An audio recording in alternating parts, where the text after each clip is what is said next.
1, 2, 3, probando. 1, 2, 3, probando. 1, 2, 3. 1, 2, 3, probando. No, todavía no.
¿Atrás?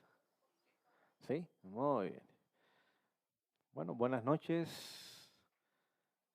Queremos darle gracias a Dios por un día más que nos ha permitido tener.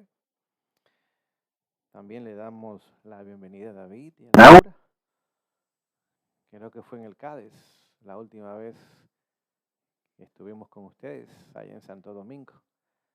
Y creo que están en este momento en Manabí, ¿o no?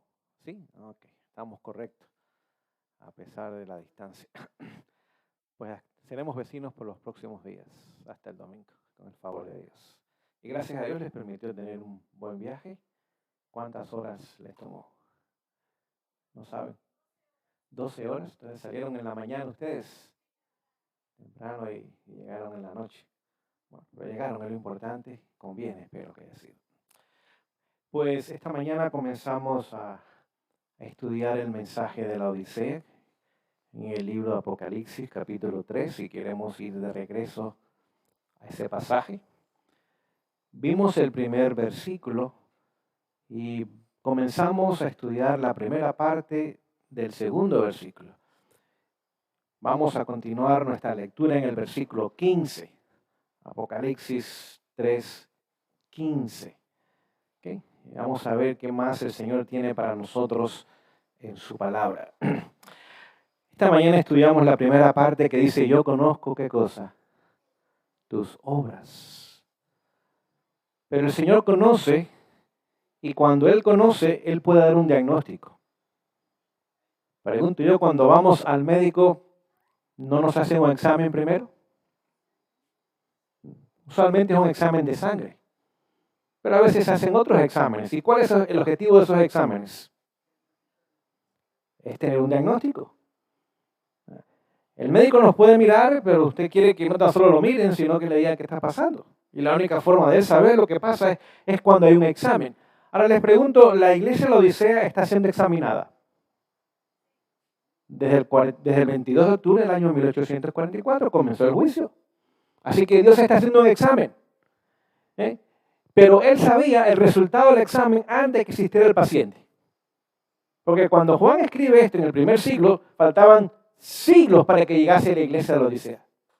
Pero ya Dios conocía la condición de ese pueblo cuando surgiese, cuál era el diagnóstico y cuál era el remedio. Así que gracias a Dios y gracias a Él, su diagnóstico no se equivoca. Así que si yo conozco tus obras, vamos a ver el diagnóstico, ¿cuál es? Continuemos la lectura, dice lo siguiente, que ni eres frío ni caliente, quisiera que fueses frío o caliente. Así que el diagnóstico, ¿qué dice? ¿Qué somos? Tibios. ¿Qué quisiera Dios que fuéramos? ¿O qué otra opción tendría él? Caliente, hay dos opciones. Sí que dice, ojalá que fueras frío o caliente. Pero como eres tibio, dice, hay problema. Cuando hacemos hidroterapia, ¿para qué sirve el agua tibia? Para nada. Tiene que haber un baño de contraste, ¿sí o no? Entonces, ¿qué tipo de agua usa el Señor? Ya ustedes están cansados esta noche. Ya me doy cuenta. Tiene que estar fría o caliente. Si está frío o caliente, puede hacerse la hidroterapia. Claro, y si está tibia, no tiene uso. Comenzamos a darnos cuenta cómo Dios opera. Opera en forma de contrastes. Ahora vamos a llevarlo a la vida real. La mujer tomada en adulterio estaba fría o caliente. Fría, fría. Y los hombres que la acusaban de su adulterio, que habían estado con ella en la misma cama, ¿estaban fríos o calientes? Tibios. Decían ser algo que no era, es más, lo que estaban diciendo no era correcto en armonía con la ley que Dios le había dado a Moisés. Sí, ¿qué habían dicho de las personas adúlteras? Que fuesen apedreadas. ¿Tenían la verdad? Claro que la tenían. ¿Estaban diciendo lo correcto? Lo estaban diciendo. ¿Pero estaban calientes? No, ni estaban fríos tampoco. Profesaban algo que ellos no estaban viviendo. Vamos a hacer otra pregunta. El ladrón que muere a la derecha de Jesús, ¿frío o caliente? Frío. ¿Era homicida? ¿Era ladrón? ¿Merecía lo que estaba recibiendo? ¿Profesaba ser parte del pueblo de Dios? No. Los que estaban allí al pie de la cruz hablando en contra de Jesús, ¿fríos, calientes o tibios? Tibios. ¿Cuál era más difícil salvar para Dios? ¿El tibio o el frío? El tibio. ¿Por qué?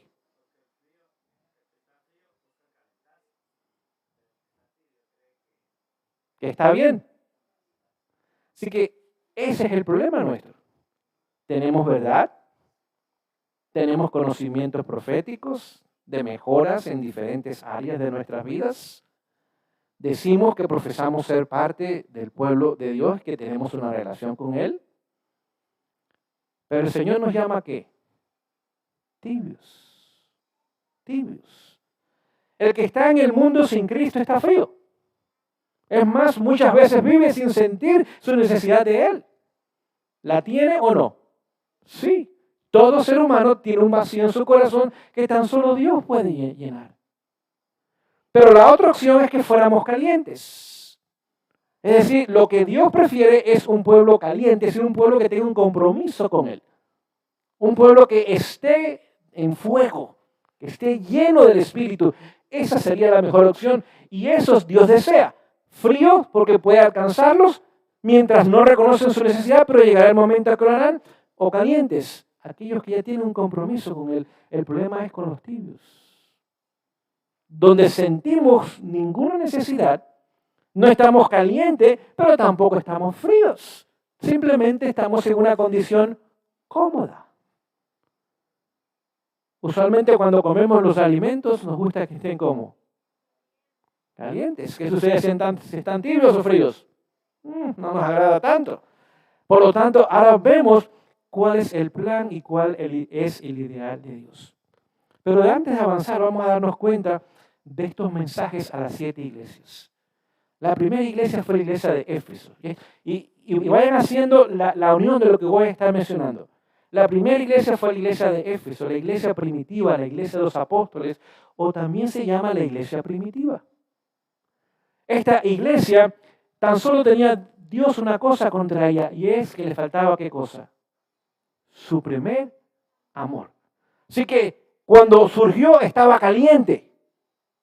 A medida que fue pasando el tiempo, que fue pasando con esta iglesia, se fue enfriando. ¿Es el amor fruto del Espíritu? Sí, es el primer fruto del Espíritu. Gálatas 5:22. Y si no tenía amor, ¿qué faltaba ahí en esa iglesia? el ministerio del Espíritu Santo. Comenzaba a retirarse, no estaba completamente fuera, pero comenzaba a retirarse de la iglesia de Éfeso. Vamos a la segunda iglesia, Esmirna. Era una ciudad también en Asia Menor. En esa ciudad era conocida porque se hacía un bálsamo y este bálsamo se usaba para embalsamar a la gente muerta. Era una mezcla de varios elementos y varias plantas para que estos cuerpos muertos ahora fuesen preservados. Es la iglesia del segundo, tercer y cuarto siglo después de Cristo. ¿Por qué se conoce la iglesia en este tiempo? Porque fue perseguida, cruelmente perseguida por el Imperio Romano, y millones de cristianos, se estiman que entre 2 a 3 millones de cristianos murieron durante ese tiempo. Por eso la iglesia de los muertos, pero muertos por Cristo, no muertos en Cristo. Hay una gran diferencia. Aquellos que mueren por el Señor o aquellos que están muertos y todavía toman el nombre del Señor.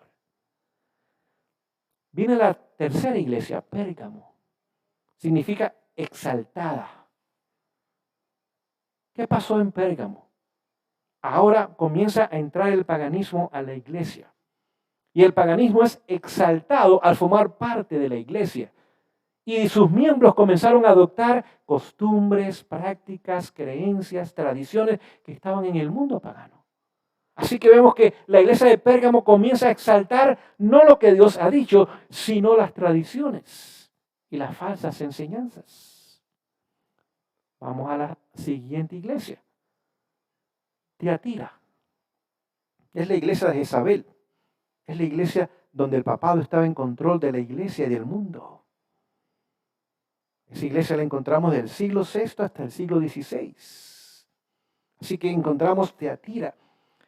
Otra vez vemos que ahora Dios todavía tenía personas en esa organización, pero vemos que era una iglesia en su gran mayoría lejos de los principios de Dios. Y Jezabel, ¿por qué se conoció en el Antiguo Testamento? Porque era una mujer que practicaba dos cosas, que practicaba adulterio y brujería, hechicería.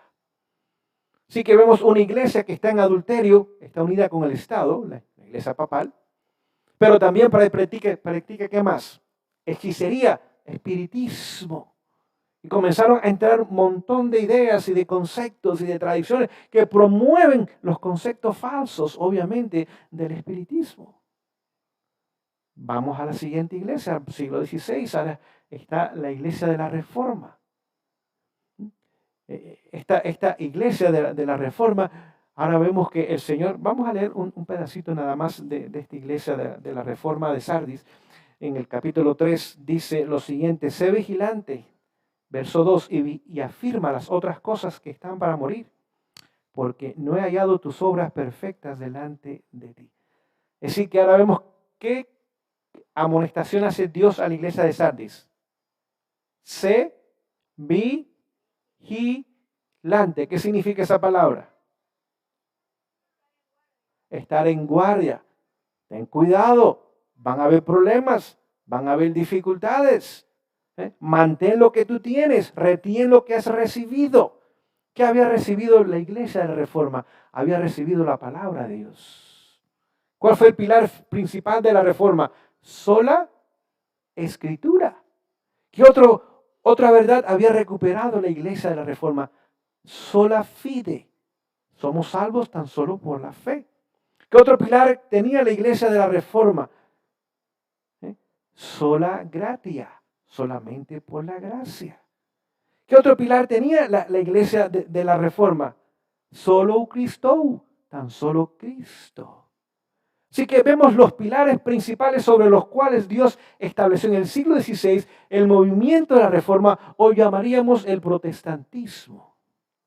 Esos 4 pilares, había un quinto pilar que decía todo para la gloria de Dios, no del ser humano, no de instituciones humanas, sino para la gloria de Dios. Esos 5 pilares sobre los cuales Dios estableció la Reforma. Pero ¿qué Dios le dice a esta iglesia? Vigila lo que tienes, cuida lo que tienes. ¿Por qué?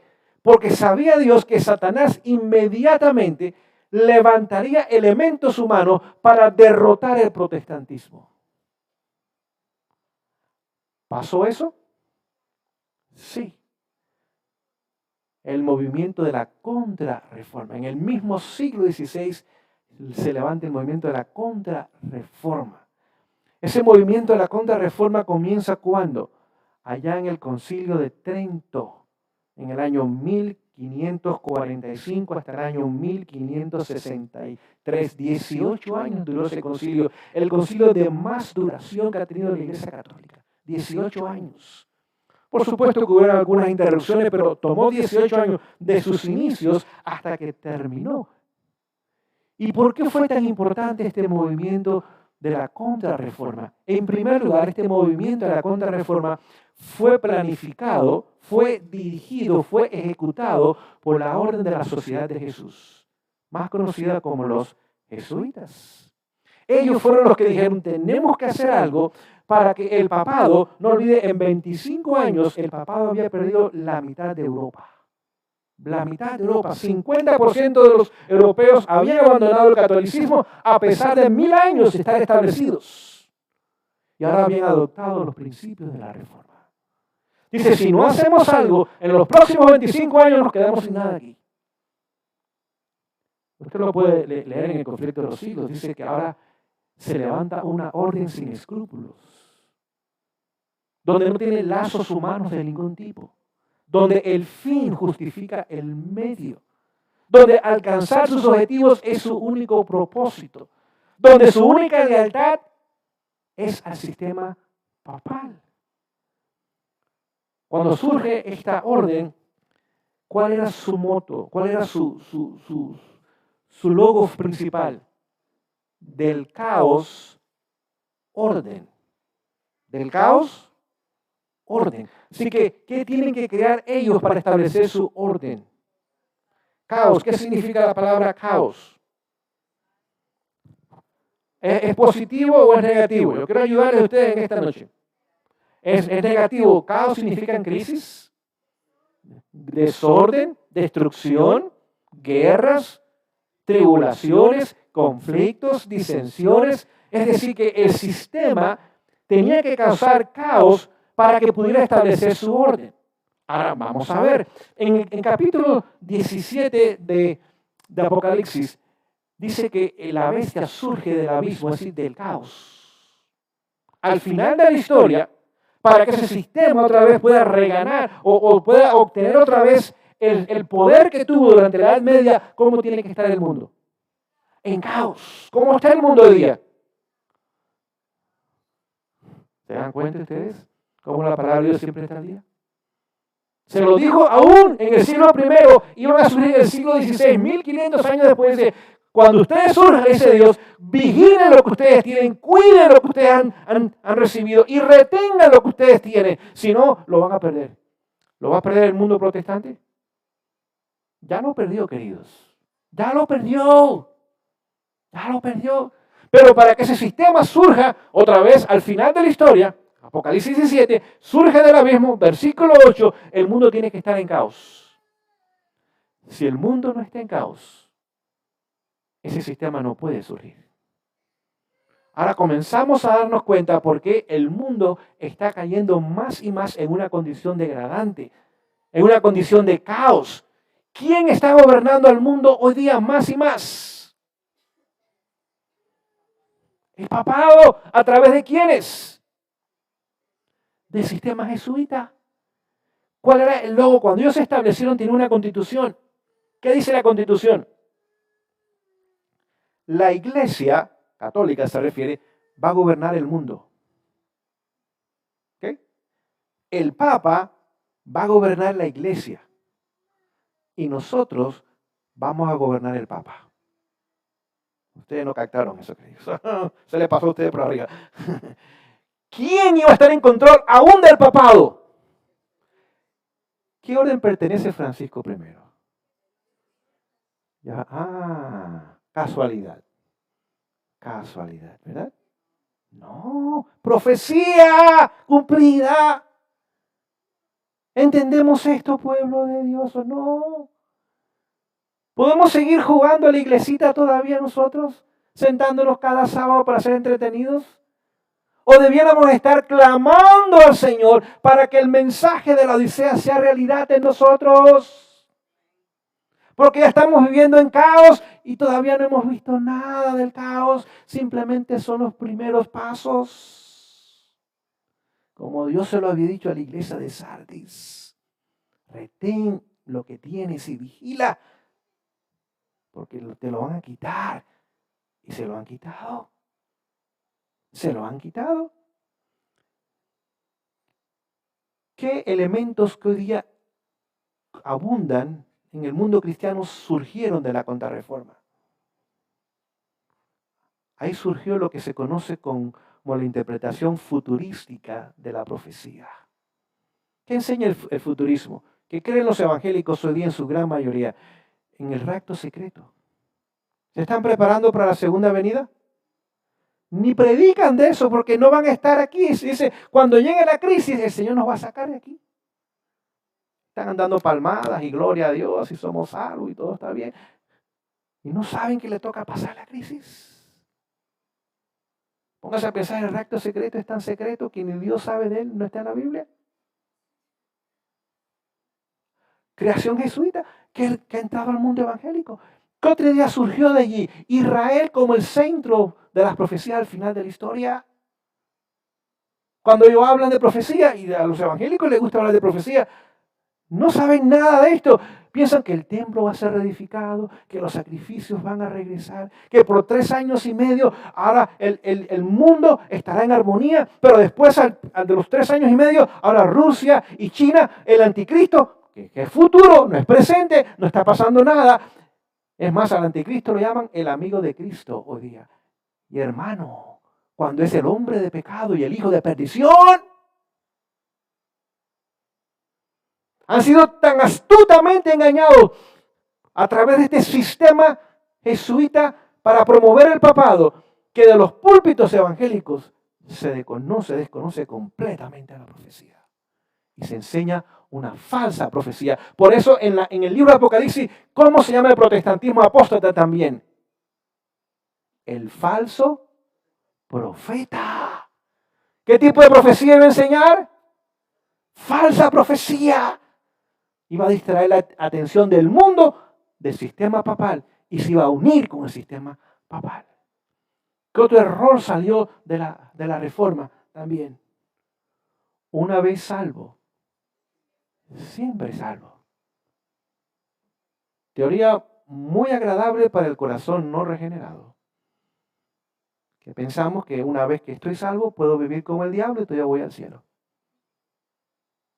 Porque mis obras no tienen nada que ver con mostrar mi salvación. Simplemente profesar conocer a Jesús es suficiente para mi salvación. ¿Qué otro error salió también allí de la Contrarreforma? Las diferentes dispensaciones de la historia. Hoy estamos en la dispensación de la gracia, es decir, todo lo que necesitamos es la gracia. Y ya somos salvos. Hace un tiempo atrás escuchaba a un pastor bautista. Tiene un programa de radio en los Estados Unidos, en Nuevo México. Y siempre tiene un tema y al final del tema pues tiene unos 15, 20 minutos donde abre el micrófono y la gente llama con preguntas. Así que le llamó una señora y dice, mire, pastor, le llamo, estoy muy, muy preocupado. Mi hermano hace unos pocos días falleció. Dice, bueno, pues ya está en el cielo. Y él dice, no, pero ese es el problema. No es que se haya muerto, sino que cuando él murió todavía fumaba. Dice, más rápido llegó al cielo. ¿Entendemos cuál es el pensar del mundo cristiano hoy día? Que el pecado, mientras más yo lo practique, más rápido a dónde me lleva. ¿Será eso una mentira de Satanás? ¿Qué le dijo Satanás a Eva? Tú puedes pecar y vas a continuar ¿qué? Es más, vas a ser como Dios. ¿No es lo que cree el mundo hoy día? Cristiano en su gran mayoría. ¿De dónde surgió esa idea? De la Contrarreforma. ¿Qué fue el último punto que surgió de la Contrarreforma? Las muchas versiones de la Biblia. Las muchas versiones de la Biblia. Las buenas traducciones poco a poco han sido suplementadas o cambiadas o alteradas o se les ha quitado porciones aún de la Biblia. Si usted usa las versiones modernas hoy día, por ejemplo, usted no puede probar la divinidad de Cristo. Eso no lo entendemos ni nosotros, queridos. Ni nosotros lo entendemos. Si usted usa versiones modernas, hoy día en Hebreos 11 dice que aunque Abel está muerto, todavía habla. ¿Será cierto eso? ¿Que los muertos pueden hablar?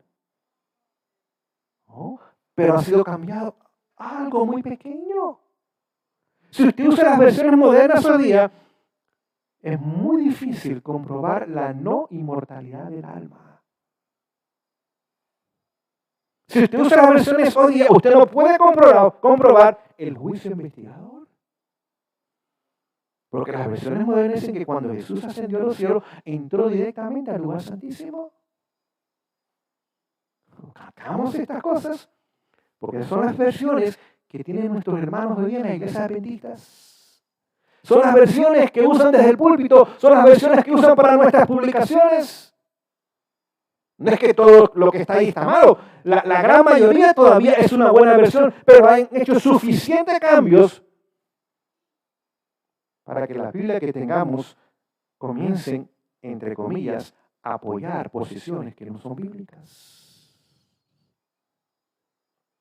Si usted usa muchas versiones de hoy día, es difícil comprobar que el infierno no es eterno. Si usted usa algunas versiones hoy día, comienzan a hablar del sábado como el domingo. Digamos, Apocalipsis 1:10. Hay versiones que dicen que Juan vio a Jesús el domingo, cuando hay el día que dice es el día del Señor. Han cambiado el sábado y han puesto día de reposo. ¿Cuál puede ser cualquier día de la semana? Pequeños cambios, pero con profundo significado. Pero como el pueblo no entiende estas cosas, se está comiendo el anzuelo y la carnada. Y no tiene las Biblias que debemos usar nosotros hoy día para conocer, predicar, enseñar, compartir nuestras verdades. ¿De dónde surgió todo eso? De la contrarreforma. Y la contrarreforma ha sido tan poderosa que ha destruido el protestantismo en su gran mayoría. Tan solo quedan unas pocas personas en el mundo que reconocen ese sistema como lo que es y que todavía valoran los principios de la reforma. Pero Jesús se lo dijo 1500 años antes a los protestantes del siglo XVI.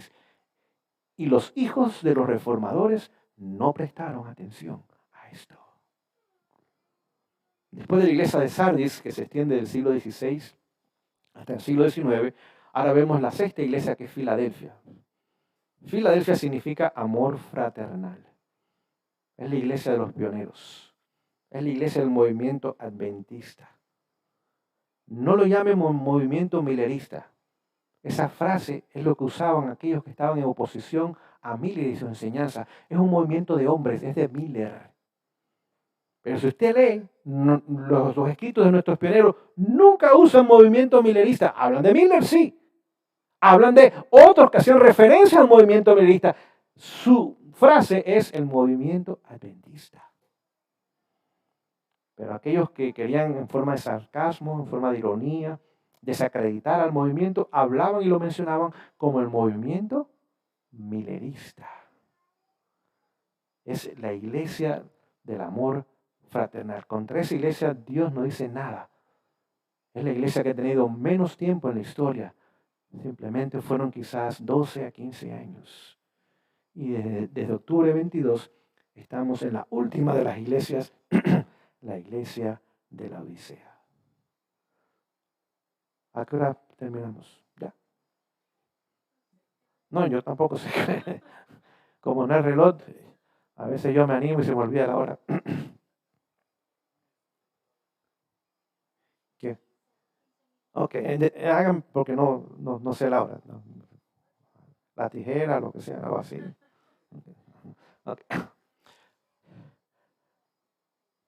La iglesia de Filadelfia ahora dio lugar a la iglesia de la Odisea.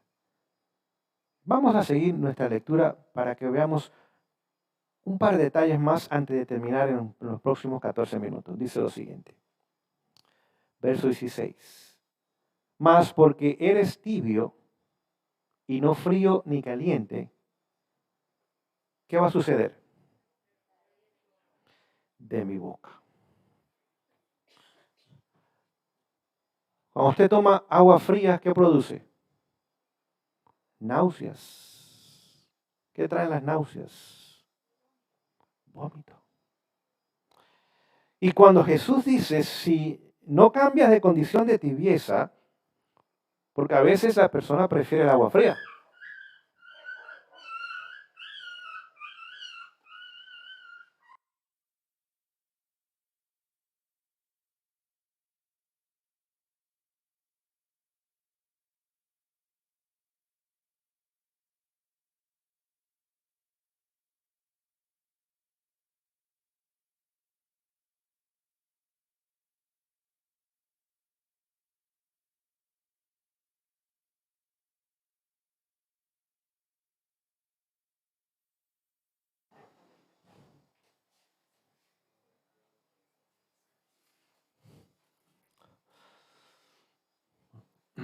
Muy bien, seguimos. Eso, despertar a los dormidos. Una bendición después de todo. El Señor tiene sentido de humor, queridos.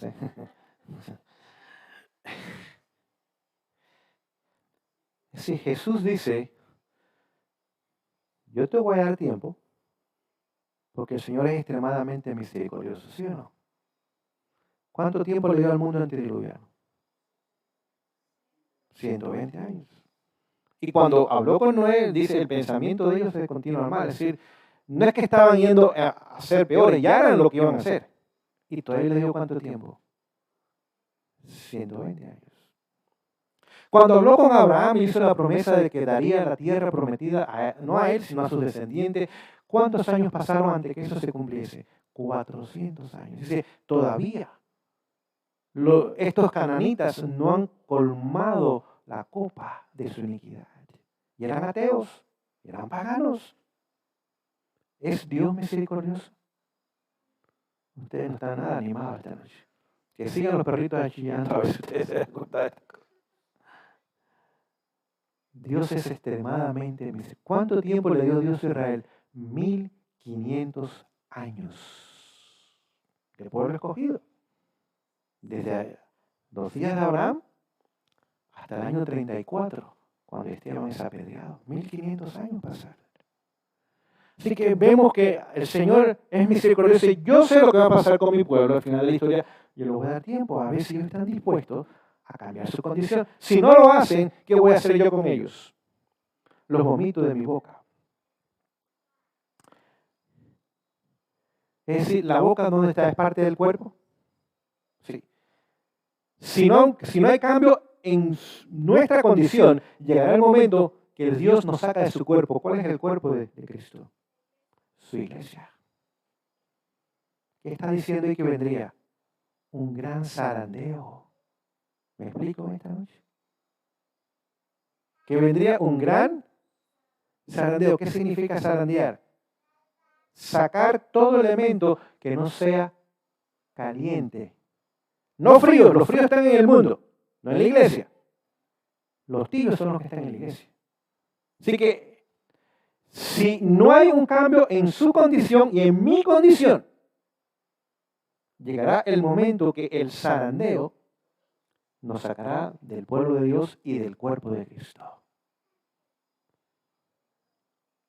Pero hay dos historias interesantes en la Biblia que hablan del opuesto. Número 16. ¿Recuerdan ustedes Coré, Datán y Abilán? ¿Eran fríos, tibios o calientes? Tibios. ¿Qué pasó cuando la tierra abrió su boca? Y a sus familiares. Y a 250 que se habían unido con ellos. ¿Dios le dio tiempo para arrepentirse? Sí. ¿Qué le dijo a Moisés? Hoy no, mañana vamos a tratar con este caso. Vamos a darle 24 horas. A ver si cambian de opinión. No olvide, dice que Dios no quiere la muerte del impío. Dios no se goza en la muerte del impío. Nosotros tampoco debemos hacerlo. Cuando vemos a un ser humano que muere en sus pecados, debe ser un motivo de tristeza aún para nosotros, porque lo es para Dios. Dios no está aplaudiendo en los cielos. ¡Qué bueno! Se murió otro que voy a quemar. Esa no es la mentalidad de Dios, queridos. Muere alguien quien yo di mi vida y me rechazó, y lo que le espera es muerte eterna. No es motivo de gozo, es motivo de tristeza. ¿Sabe lo que trae gozo a los cielos? Cuando un pecador se arrepiente. Más que 99 justos que no necesitan arrepentimiento. Así que el gozo en los cielos y el gozo de Dios está en la salvación de los seres humanos, no en la destrucción de los seres humanos. Pero en Apocalipsis 13 hay otra historia muy parecida. Dice que llegaría el momento, Apocalipsis 12, 16, si usted quiere la referencia, donde la tierra abriría su boca. Ya es profecía. Y Apocalipsis 12 está hablando de los Estados Unidos en la profecía y la historia de sus comienzos. Cuando la tierra o los Estados Unidos abrió sus fronteras para tragar, dice que había un torrente que salía del dragón, para tragar el torrente, las persecuciones de la Edad Media, donde durante 300 años aquellos protestantes o reformadores habían tenido que pagar con su vida.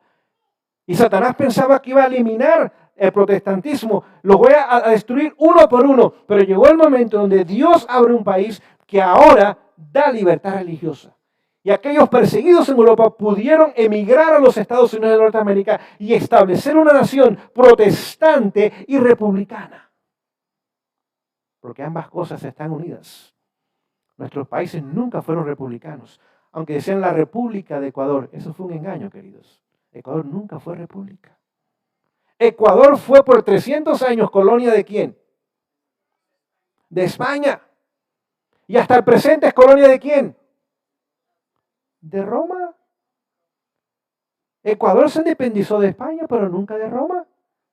¿Quién controla la cultura, el gobierno en este país? Desde México hasta Argentina. Hubo independencia de la colonia, pero no de la madre. Y por eso nunca nuestros países progresaron.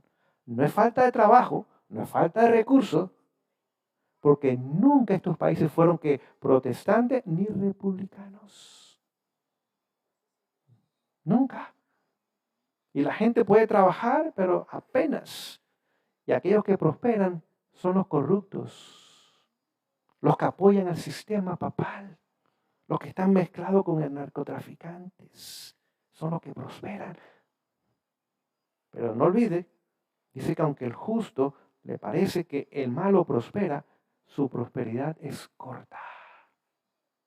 Es cuestión de poco tiempo nada más. Así que vemos por qué nuestros países nunca progresaron. Porque nunca fueron ni protestantes ni fueron republicanos en su forma de gobierno. Así que cuando la tierra abrió su boca, ¿ayudó el protestantismo? Sí. Cuando abrió su boca la tierra en el desierto, ¿ayudó al pueblo de Dios y al liderazgo que era fiel a Dios?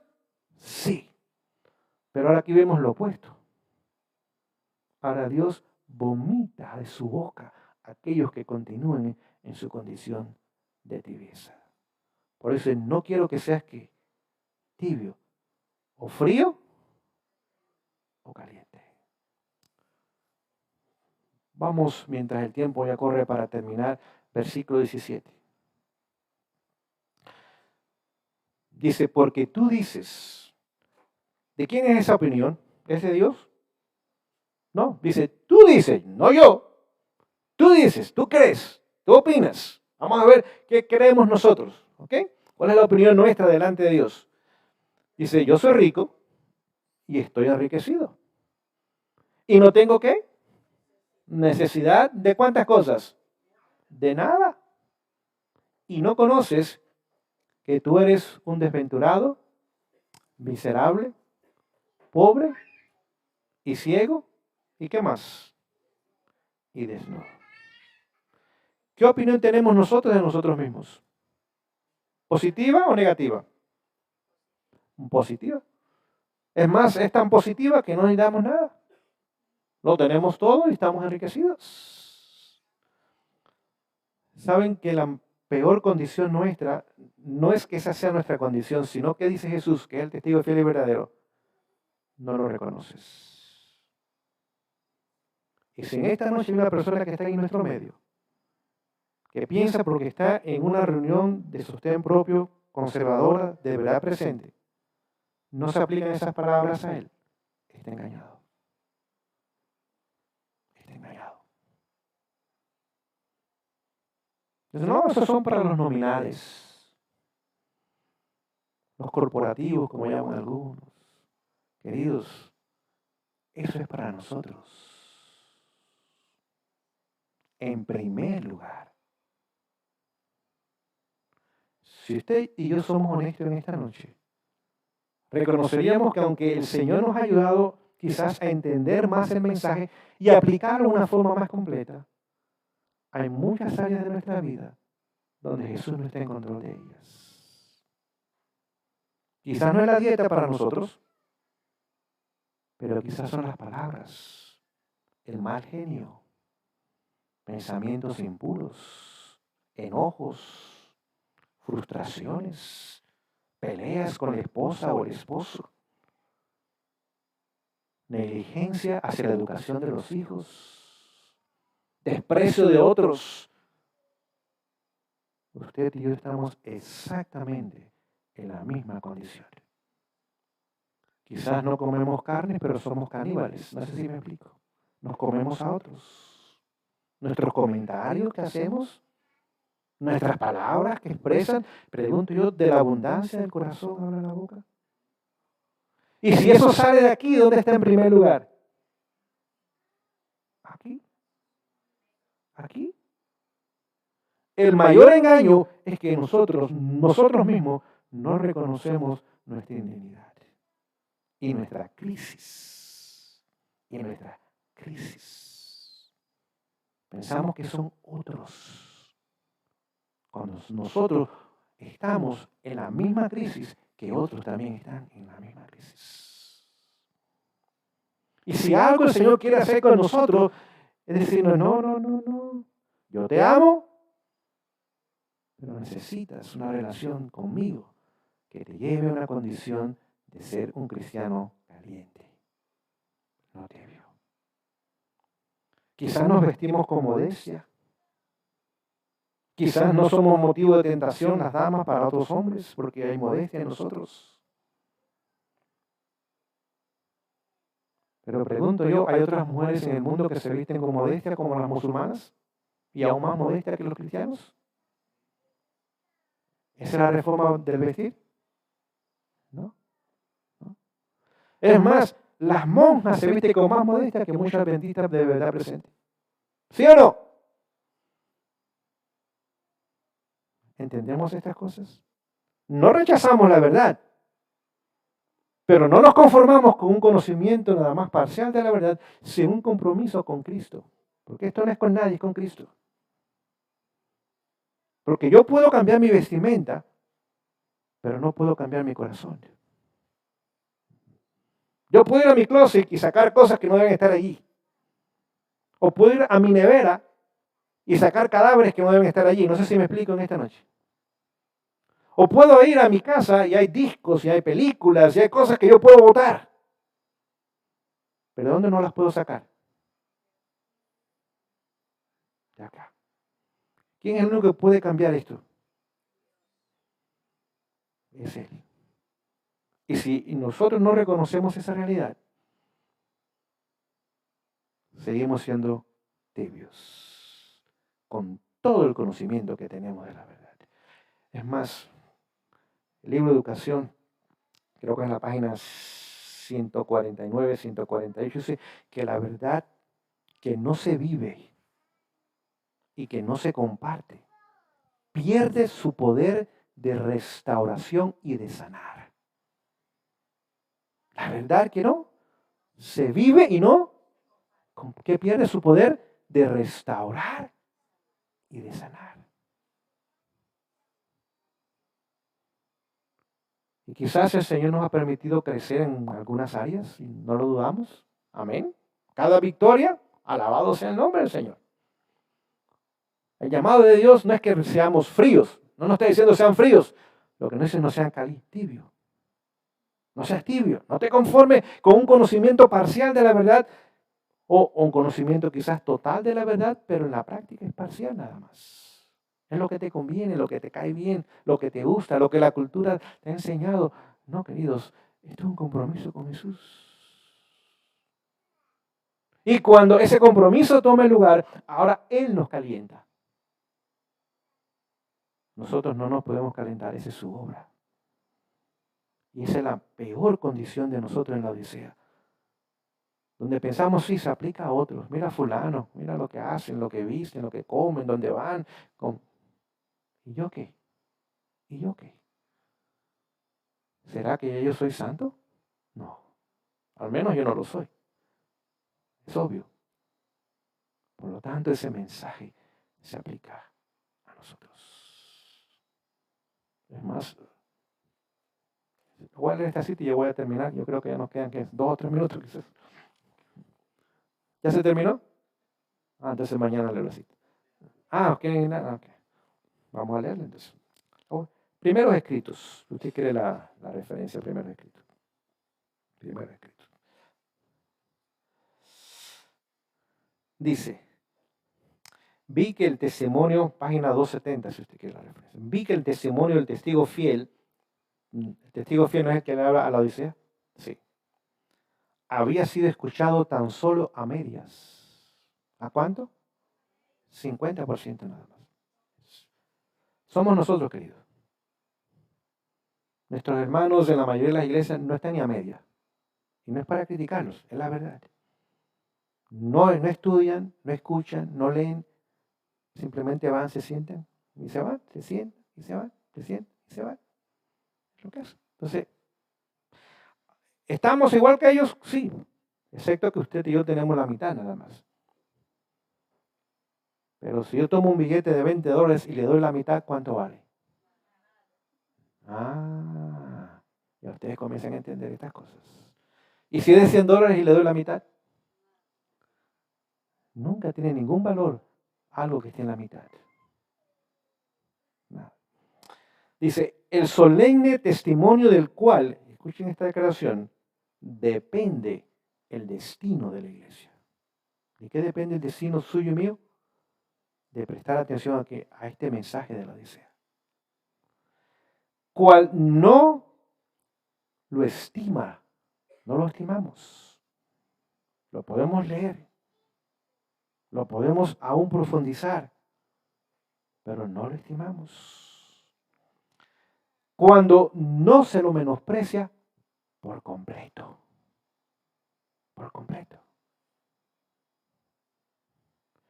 Ese testimonio ha de mover a un profundo arrepentimiento. ¿Qué debe llevar este mensaje? Eso es personal o familiar o por barrio, por provincia, por ciudad, por nación. ¿Cómo es esa obra? Es personal. Es decir, si mi esposa no lo hace, yo debo hacerlo. Ahora, yo espero que lo haga. Pero si ella no lo hace, yo no sé, no, mi esposa no lo hace, yo tampoco. No, querido. Si mi esposa no lo hace, ella toma esa decisión. Yo debo hacerlo. Si mis hijos no lo hacen, yo debo hacerlo. Hace unos años atrás visitaba a una señora que completamente se ha alejado de los caminos del Señor. Cuando le pregunté, ¿por qué se ha alejado? ¿Usted no cree en este mensaje? Sí, pero si mis hijos se van a perder, yo me quiero perder con ellos. Y qué triste. Y usted no sabe que quizás usted sea el único elemento que Dios puede usar para salvar a sus hijos. Si usted dobla sus rodillas y usted vive a la altura que el Señor les ha dado, dice que el Señor tomará a los hijos rebeldes y los traerá a casa. No todos, pero algunos que quieran ceder al llamado de Dios. Pero si usted se entrega al mundo, el enemigo completamente ha tomado control de su familia.